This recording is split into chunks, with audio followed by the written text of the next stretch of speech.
श्री पटेल आ भक्तराज तरफ थी एक तोलो सोनू जोरदार तालीओ एमना तरफ थी। गुप्तदान में एक वीटी मळेल छे एवं एक बेने मोटी बंगड़ी आपेली छे एनु वजन 15 ग्राम और 500 मिली। एक जोरदार तालीओ 1.5 तोला सोनू थाय। ए नाम छे हंसाबेन घनश्याम भाई पटेल केनेडा पीपळावाळा। तो खूब खूब धन्यवाद तेमने। अत्रे वड़ताल थी ज्ञानबाग थी पार्षदवर्य कांजी भगत पधार्या छे तो तेमना चरणों में विनंती तेओ अत्रे पधारे अने आपणे रूड़ा आशीर्वाद पाठवशे। तो पार्षदवर्य कांजी भगत फरीवार कही दो आज रात्रे बराबर 8 कलाके सद्गुरु मुक्तानंद स्वामी ना विषय पर व्याख्यान छे। वक्ता छे सद्गुरु शास्त्री स्वामी घनश्याम प्रकाशदास जी एवं कंडारे गुरुकुल सांस्कृतिक कार्यक्रम छे। दिल धड़क कार्यक्रम छे। तो बराबर जमी परवारी ने पाछा आववानुं छे ते पहला अत्रे हजी वडील संतोना वरद हस्ते शाकोत्सव पार्षदवर्य कांजी भगत गुरु ने हार पहरावी गुलाबनो सन्मान करी रह्या छे। बोलो लक्ष्मी नारायण देवनी। बधा ढीला पड़ी गया लागे छे पण बराबर રીંગણા અને શાક જમી અને રોટલા જમી ફરીવાર પાછું આપણે આવવાનું છે। બોલો સ્વામિનારાયણ ભગવાનની। હજી આજની પૂર્ણાહુતિની આરતી બાકી છે। કોઈ ભક્તો જાય નહીં તો અત્રે આપણે શ્રવણ કરીએ જેઓનું જીવન ખૂબ પવિત્ર છે। સંતોને પણ શરમાવે એવું પવિત્ર જેમનું જીવન છે। તો પાર્ષદવર્ય કાનજી ભગત અત્રે પધારે અને આપણને રૂડા આશીર્વાદ પાઠવે। પાર્ષદવર્ય કાનજી ભગત।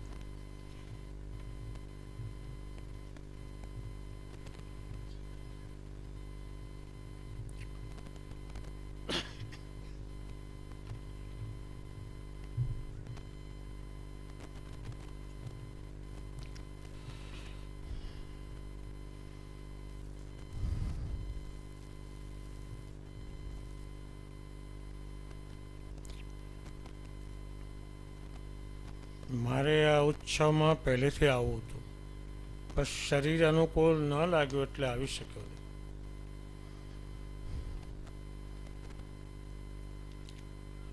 આ જે ઉત્સવ છે બીજી જાતનો છે।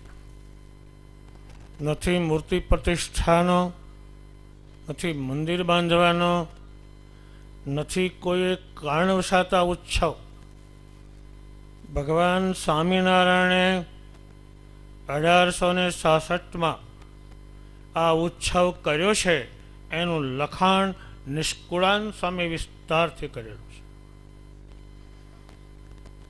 પ્રેમાનંદ સ્વામીએ કરેલું છે। શતાનંદ સ્વામીએ વધારેમાં વધારે નિષ્કુળાન સ્વામીએ લખ્યું છે। કારણ કે આ યજ્ઞ કેમ ઊભો કરવો એમાં નિષ્કુળાનજી મુખ્ય છે। એનો ઘડેલો મોગરો આજ મંદિરમાં રાખવામાં આવ્યો છે। અને બ્રહ્માનંદ સ્વામી આ આખા તે દાડાના સમયાના મુખ્ય પ્રણેતા એ હતા। એ બે મુખ્ય વસ્તુ છે। એટલે આનો આરંભ આ સમયાનો આરંભ ભગવાને કર્યો છે। પછી ભુજમાં ગયા છે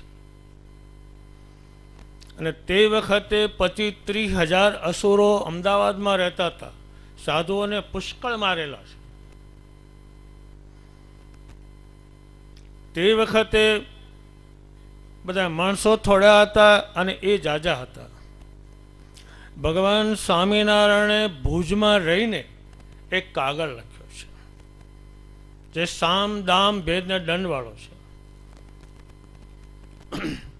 એ કાગળમાં એમણે લખ્યું છે કે અમદાવાદમાં અમે થોડા હતા, તમે જાજા હતા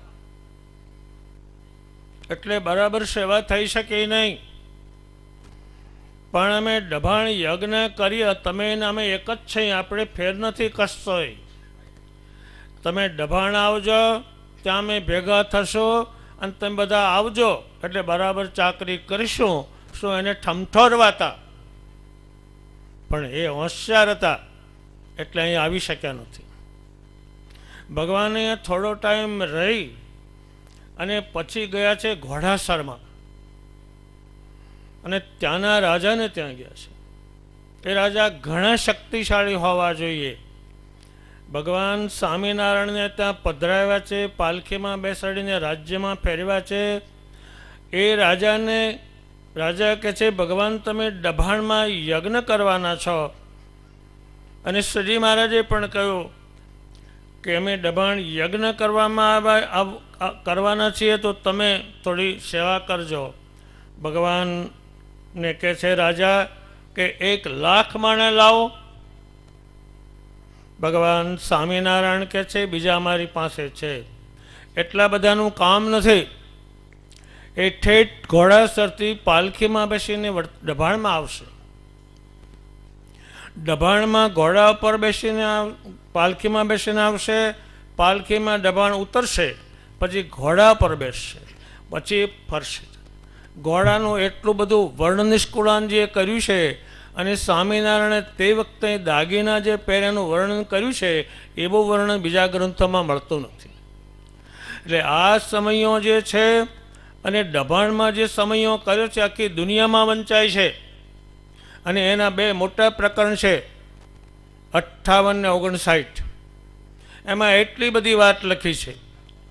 ત્યારે આ સમયો કરવાથી પહેલો સમયો યાદ આવે. એમાં ભગવાન પોતે હતા અને 1000 બ્રાહ્મણો બેઠા હતા, અને પંક્તિઓનો કંઈ પાર નહીં, ઠેઠ પી સુધી પંક્તિ થતી. એટલે આ ઉત્સવમાં બધું કહેવાઈ ગયું છે, પણ મને બોલવાનું કહ્યું એટલે મને બોલવા ઊભો થયો. પણ મને ધાસકા આવ્યા કરે, આમાં શું બોલવું ને શું ન બોલવું, અને અવળું બોલાઈ જાય નુકસાન બહુ કરે. ત્યારે આ સમયો જે છે, આ ઉત્સવ છે જે યજ્ઞે બેસીને જે ભગવાને યજ્ઞમાં બેઠેલા ત્યાં બેસીને જે કરે છે એનું બીજું કોઈ કારણ નથી. આ સંપ્રદાયમાં આ ઉત્સવ સીધો શ્રી મહારાજને જોઈન્ટ થાય છે. અહીંયા જે અવળી વાતો થઈ છે, પણ નિષ્કુળાનજીને જો પૂછો, એ ગુણાતીતાન સામેના મિત્ર હતા, ત્યારે એમણે બધું ઉલ્લેખ કર્યો છે. એટલે આ ગામને ભગવાને જે પવિત્ર બનાવ્યું છે એટલું પવિત્ર બનાવ્યું છે. અને આ ગામનો મને પૂરો અનુભવ છે 35 વર્ષથી. એટલે આ ગામ છે, કોઈ બગાડવાનો પ્રયત્ન ન કરે, આ ગામને બગાડે એને પાપ બહુ લાગે. એટલે આ ગામ પવિત્રમાં પવિત્ર છે. એટલે ભગવાન સ્વામિનારાયણે બધી ઘણી વાતો કહી છે. અને હું અહીં આવીને કથા સાંભળી ત્યારે મને બોલવાનો જે મોહ હતો તે ઉતરી ગયો. અહીંયા ત્યારે અનેક સિદ્ધાંતો છે એની ઉપાસના છે, કર્મફળ આપનારા છે, અક્ષરધામના પતિ છે, પુરુષોત્તમ નારાયણ છે, સર્વાવતારનું કારણ છે. આવા બધા સિદ્ધાંતો એના વચનામૃતમાં પડ્યા છે. અને જો વચનામૃત મુખ્ય વાણી છે, તો મુક્તાનંદ સ્વામીએ કહ્યું તો મુખ્ય વાણી છે રાજાની, અને બીજી જે વાણી છે એ બીજા નંબરની છે. એ મુખ્ય વાણી છે વંચાતી રહેશે. અને સાધુઓ અત્યારે બ્રહ્મચારી ઓછા થઈ ગયા છે. અમારો પાર્ષદ વર્ગ ખલાસ થાય છે. અત્યારે ચલાવવાનું સાધુને આવ્યું છે. અને સાધુઓ જો આ પૂરું જાણશે તો અસત્ય થોડું દૂર થશે, સત્ય આગળ જશે. અને ભારતનો મોટો મંત્ર છે સત્યમેવ જયતે. સ્વામિનારાયણ ભગવાન બોલ્યા છે કે મારી મૂર્તિમાંથી જ બધું જોવાનું છે. ધામે મારી મૂર્તિ હું તમને બતાડીશ, જે કંઈ છે એનું કારણ છે. ત્યારે આ યજ્ઞની યોજના થઈ છે. એ લક્ષ્મીપ્રસાદ સ્વામીને ભગવાને બચાવેલા છે. લક્ષ્મીપ્રસાદ સ્વામી મોટરમાં ભટકાણા, ત્યારે બધાને એમ હતું કે જતા રહેશે. ભગવાન સ્વામિનારાયણે આવા મંગળ કામ માટે એમને રાખી મૂક્યા છે. અને આ જે યજ્ઞશાળા છે એ હરિચંદ્રદાસ સ્વામીને આભારી છે. એ જો એમને ધ્યાન ન આપ્યો તે જગ્યા જતી રહેવાની તૈયારી કરતી હતી. હરિચંદ્રદાસ સ્વામી એને લઈ વંડો કરી અને એનો કબજો કર્યો. એટલે આપણે અત્યારે નહીંતર આપણી સામે બીજું કંઈક ઊભું હોત.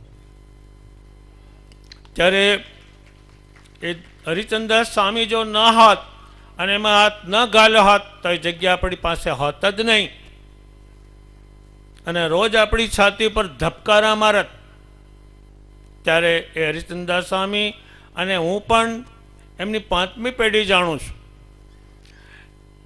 હરિકૃષ્ણ સ્વામી હતા એ તપસ્વી હતા, એ પાદરામાં રહેતા, શાક ખાતા એકલું. પછી હરિબરદાસ સ્વામીને પૂરા જોયેલા, હરિચંદ્ર સ્વામીને પૂરા જોયેલા, લક્ષ્મી પ્રસાદને જોયા, એમના શિષ્યો જોયા. એટલે આમ પાંચમી પેઢી હું જોઉં છું. એ દબાણમાં જ્યાં સુધી રહેશે ત્યાં સુધી દબાણ ખીલતું રહેવાનું છે. ત્યારે બીજું જે યજમાન છે જીગર અને સંદીપ, એની પાંચમી પેઢી પણ હું જાણું છું.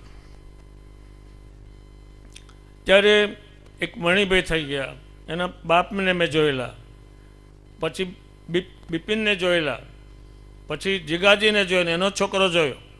ત્યારે એ યજમાન છે એ પહેલેથી સ્વામિનારાયણના સુસ્ત ભગત છે. જીગર છે એ એટલો બધો બુદ્ધિશાળી છે, એને પકડવા મુશ્કેલ છે. એ લક્ષ્મીપ્રસાદ સ્વામી એને પકડી શકે. ત્યારે એને ત્યાં એક ફેરે ધૂન કે હું બેઠો તો હું ગયો હતો, ત્યારે એક એનો માસ્તર હતો, એ કહેશે આ જીગોજી ધૂન કરે, એ તો આખી નિહાળ ઊંચી કરે આવીને કહેશે. એ જીગાજી અહીંયા યજમાન થયા છે, અને એના ગામમાં જે મંદિર છે એ જ્યારે કંઈ પડી ગયું ત્યારે જીગાનીમાં પુષ્કળ રડેલી છે. પછી મેં કહેવડાવ્યું કે રડવાનું કોઈ કામ નથી, તો મંદિર માટે રડે એ તો ઘણું અઘરું છે. એને જીગાજીને એની માં ટોક કરે, ફોન કરે, એનો કુટુંબને એની માં અત્યારે પુરુષ સાચવે છે, અને સત્સંગમાં એ આગળ વધેલું છે અને આગળ વધશે. એ યજમાન બન્યો, પણ એ હજુ યજમાન તો બન્યો છે, પણ હજુ સારામાં સારો ભગત એ બનવાનો છે, એનું કુટુંબ એવું જ છે. ત્યારે આ બધી વાતો આગળ કહેવાઈ ગઈ છે.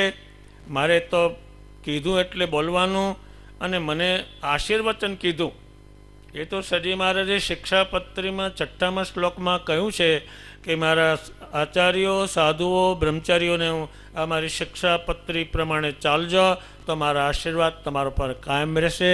એ પુરુષોત્તમ નારાયણના આશીર્વાદ આ સંપ્રદાય પર કાયમ પડેલા જ છે, અને એ પડતા રહેવાના છે.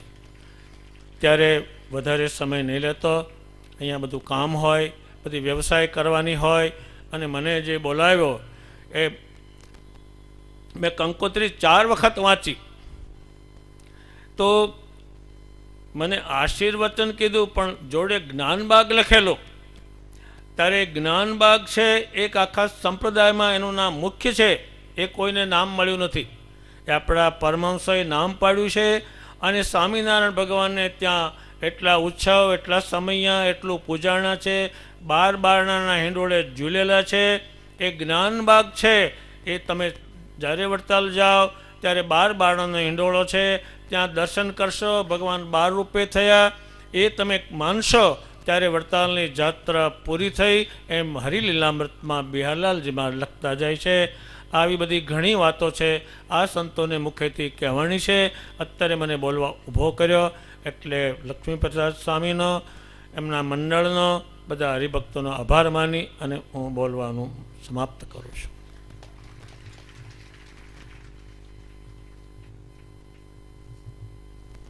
બોલો સ્વામિનારાયણ ભગવાનની. પૂજ્ય પાર્ષદવર્ય કાનજી ભગતજીએ જ્યારે ઇતિહાસને વાગોળ્યો છે ત્યારે આપણને એમ થાય કે આપણે 200 વર્ષ નથી ઉજવતા, સાક્ષાત એ મહાવિષ્ણુ યાગ મહોત્સવને જ ઉજવતા હોય. તો પૂજ્ય કાનજી ભગતજી માટે એકવાર ફરીવાર તાલીઓના નાદ સાથે આપણે એમના આશીર્વાદને અંગીકાર કરી લઈએ. આપણે શાકોત્સવ તરફ ગતિમાન થવું છે, ત્યારે જ્યારે અમદાવાદથી સંતો પધાર્યા છે, અત્રે મહંત સ્વામી હરિકૃષ્ણદાસજી, શાસ્ત્રી સ્વામી નિર્ગુણદાસજી, શાસ્ત્રી સ્વામી અખિલેશ્વરદાસજી અને બ્રહ્મચારી સ્વામી રાજેશ્વરાનંદજી, આ તમામ સંતો અને બ્રહ્મચારી મહારાજ પૂજ્ય ગુરુવર્યને નવાજવા માગે છે. તો હું પૂજ્ય ગુરુ સ્વામી લક્ષ્મીપ્રસાદદાસજી તેમને વિનંતી કરીશ પોતાના સ્થાને ઊભા થઈ અને આ તમામ સંતો આપને નવાજવા માગે છે. અત્રે હું સ્ટેજ ઉપર આહુત કરીશ શાકોત્સવના મુખ્ય યજમાન ઇન્દુ કાકા, તેઓ સ્ટેજ ઉપર આવશે અને આ તમામ વડીલ સંતો પૂજ્ય ગુરુ સ્વામી લક્ષ્મીપ્રસાદદાસજી, સાથોસાથ અમદાવાદ મંદિરના મહંત શાસ્ત્રી સ્વામી હરિકૃષ્ણદાસજી, શાસ્ત્રી સ્વામી નિર્ગુણદાસજી, શાસ્ત્રી સ્વામી અખિલેશ્વર દાસજી, બ્રહ્મચારી સ્વામી રાજેશ્વરાનંદજી, બ્રહ્મચારી સ્વામી વાસુદેવાનંદજી, સદગુરુ પુરાણી સ્વામી વિષ્ણુ પ્રકાશદાસજી અને આપણા આ મહોત્સવના દ્વિતીય વક્તા શાસ્ત્રી સ્વામી હરિપ્રકાશદાસજી, આ તમામ સંતો અને બ્રહ્મચારી જે આ વઘારમાં તેલ ગરમ થઈ ગયું છે, ધુવાડો પણ નીકળવા મળ્યો છે, વઘાર કરી ઘી છે. રીંગણાને યાદ રાખે ભાઈ, શાકોત્સવ ક્યાંનો? તો કોઈ એમ ન કે લોયાનો, દબાણનો શાકોત્સવ. અને દર વર્ષે આ ભક્તજનો આયા પધારતા રહે એવો આનંદ થાય. દરેક ભક્તો તાલીઓના નાદ સાથે આ શાકોત્સવના દિવ્ય દર્શનને વધાવી લે. તાલીઓના નાદ સાથે દરેક ભક્તોને વિનંતી, વધાવી લેજો. બોલો શ્રી સ્વામિનારાયણ ભગવાનની. એટલે ભાઈ જોવા દેજો, રાય ગઈ, રાય, જીરું, સૂકા મરચા, હળદર, આ રીંગણા રહી ગયા.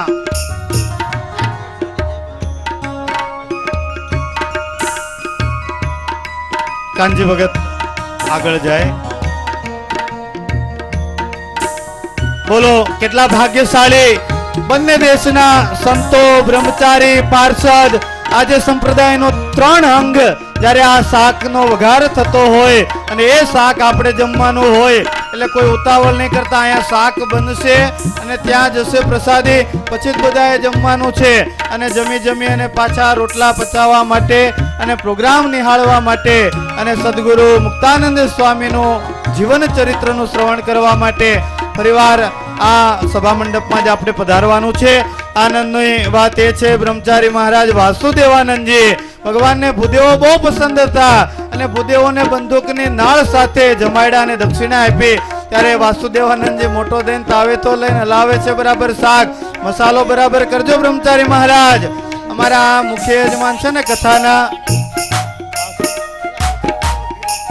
મેં વઘાર નથી કર્યો, ખોટે ખોટી હળદર. સંતો અને દરેક પોતપોતાનું સ્થાન જાળવે. તમામ મહોત્સવના વિવિધ અંગના યજમાન, મહોત્સવના મુખ્ય યજમાન, સંતપૂજનના મુખ્ય યજમાન, તેવા કથાના મુખ્ય યજમાન, અતિથિ વિશેષશ્રીઓ જેઓ અમેરિકાથી પધાર્યા છે, અત્રે આપનું જે સ્વાગત કરવામાં આવ્યું છે, આ તમામ ભક્તો સ્ટેજ ઉપર અત્રે પધારે આરતી માટે. એવમ સંહિતા પાઠના જેઓ યજમાન છે તેઓ સંતો તરફ આરતી ઉતારવા માટે આવે. સ્વયંસેવક ભાઈઓને વિનંતી, જલ્દીથી આરતી પેટાવી અને દરેક યજમાન શ્રીઓને આરતી આપે. એવમ આરતી માટે કનુભાઈ સોની નડિયાદ, માવજીભાઈ ખેતાભાઈ પટેલ અમદાવાદ, જલ્દી પધારજો. ધનજીભાઈ મુળજીભાઈ પટેલ અમદાવાદ, રતનસિંહભાઈ મંજીભાઈ ઠાકરાણી દયાપર કચ્છ, મોહનભાઈ શામજીભાઈ પટેલ ટુંડેલ, જીતુભાઈ બારોટ એસટી વાળા નડિયાદ, હંસરાજભાઈ વાલજીભાઈ પટેલ નડિયાદ, ધનજીભાઈ નારાયણભાઈ નડિયાદ, રમેશભાઈ રાવજીભાઈ વેલાણી નડિયાદ, શિવજીભાઈ ઇરજીભાઈ વડોદરા, નરસિંહભાઈ રામજીભાઈ ડીસા, નાનજીભાઈ રામજીભાઈ ઉમરેઠ, દિવ્યા ટિમ્બરવાળા, વિશ્રામભાઈ નડિયાદ, રતિલાલભાઈ વાલજીભાઈ પટેલ નડિયાદ. આ તમામ ભક્તો સંતો જે સંહિતા પાઠી સંતો છે એમની આગળ પધારે. એવા વિરેશભાઈ ગાભાણી, શિવજીભાઈ વડોદરા, જયેશભાઈ સેવાલિયા, પ્રેમજીભાઈ વાનાણી, નરેન્દ્રભાઈ ભાલેજવાળા, તે દરેક હરિભક્તો સ્ટેજ ઉપર પધારે. તો અત્યારે આપણા સષ્ટમ દિવસના દ્વિતીય સત્રને વિરામ તરફ ગતિમાન થઈએ. તો પ્રભુ કી આરતી की ओर.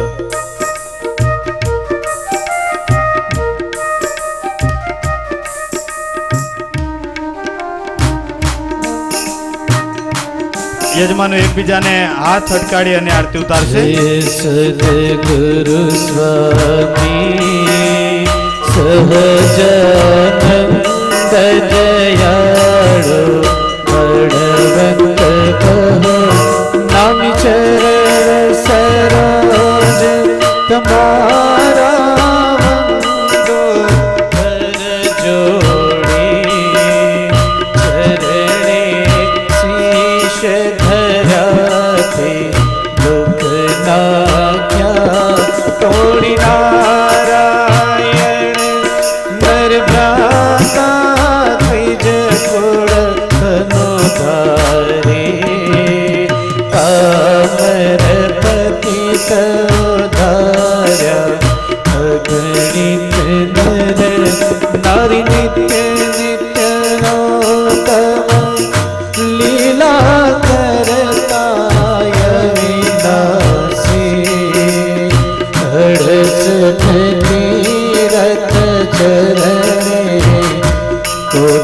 ગયા કાશીપુર સોતવા પ્રગટનો જે દર્શન કરશે કાળ કર્મથી છૂટે કુટુંબ સહિત તરસે અવસરે કરુણા નિધિ કરુણા બહુ કીધી મોતાનંદ કહે મોતી સુગમ કરી સિદ્ધિ પ્રભુ જય સદગુરુ સ્વામી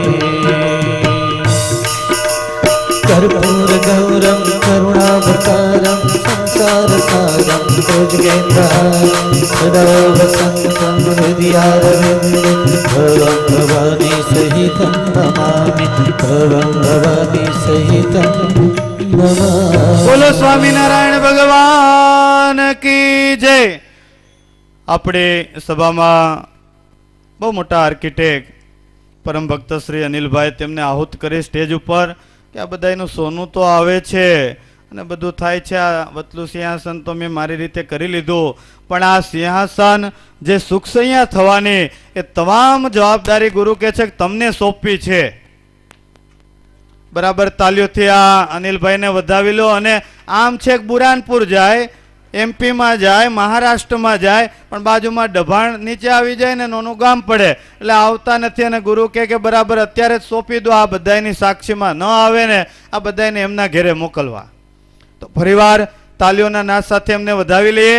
ગુરુવર્ય એમને હાર પહેરાવી, ચાદર ઓઢાડી અને આ સુખસૈયાનું કામ એવું થવું જોઈએ કે હરિકૃષ્ણ મહારાજ, રાધા કૃષ્ણ દેવ પસ્તાય કે અનિલભાઈ પેલા કેમ ન આવ્યા, લક્ષ્મીનારાયણ દેવ રણછોડ રાય પસ્તાય કે આ અનિલભાઈ પેલા કેમ ન આવ્યા।